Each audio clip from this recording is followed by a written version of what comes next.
રાંધણ ગેસના ભાવ વધારાના વિરોધમાં સુરતના અરેઠ અને માંડવી તાલુકા મથકે કોંગ્રેસ પ્રમુખની અધ્યક્ષતામાં કાર્યકરો દ્વારા મામલતદારને આવેદનપત્ર સુપ્રત કરવામાં આવ્યું હતું। યુદ્ધની પરિસ્થિતિને લઈને કેટલાક સંગ્રહખોરો દ્વારા રાંધણ ગેસના કાળાબજારી તેમજ બોટલના ભાવ રાતોરાત વધારી દેવામાં આવતા ગરીબ અને મધ્યમ વર્ગના પરિવારોનો આર્થિક બોજ વધી ગયો હોવાથી અને જેના વિરોધમાં સુરત જિલ્લાના કોંગ્રેસ પ્રમુખ આનંદ ચૌધરીની અધ્યક્ષતામાં અરેઠ મામલતદારને આવેદનપત્ર આપી રજૂઆત કરવામાં આવી હતી। રજૂઆત દરમિયાન કોંગ્રેસી કાર્યકરો મોટી સંખ્યામાં જોડાયા હતા અને પોતાનો વિરોધ નોંધાવ્યો હતો।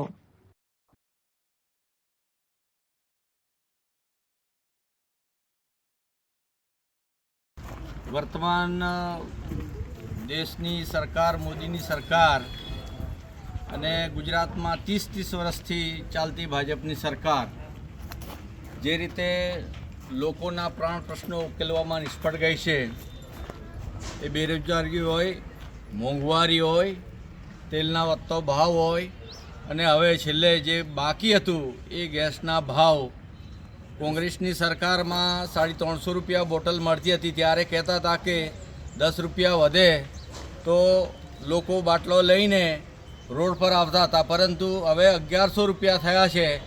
પણ લોકોને સરકાર અને પોલીસનું એટલું દબાણ છે કે સાચો માણસ બહાર નીકળી શકતો નથી અને બોલી શકતો નથી અને એના માટે આજે અરેઠ મામલતદારશ્રીને અરેઠ તાલુકા પંચાયતના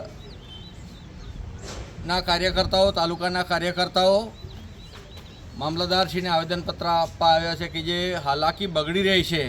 લોકોને ઘરે ઘરે જે ગેસ આપવાની યોજના હતી એ સદંતર નિષ્ફળ ગઈ છે અને લોકો લાંબી લાઈનોમાં ઊભા રહીને 1 દિવસ 2 દિવસ છતાં પણ ગેસ મળતા નથી।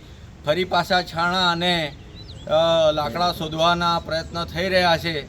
તો આ સરકાર રાજીનામું આપવું જોઈએ અને જે ગેસના વધતા ભાવ છે એ તાત્કાલિક અટકાવીને સામાન્ય માણસને રાહત થાય એવા નિર્ણયો કરવા જોઈએ।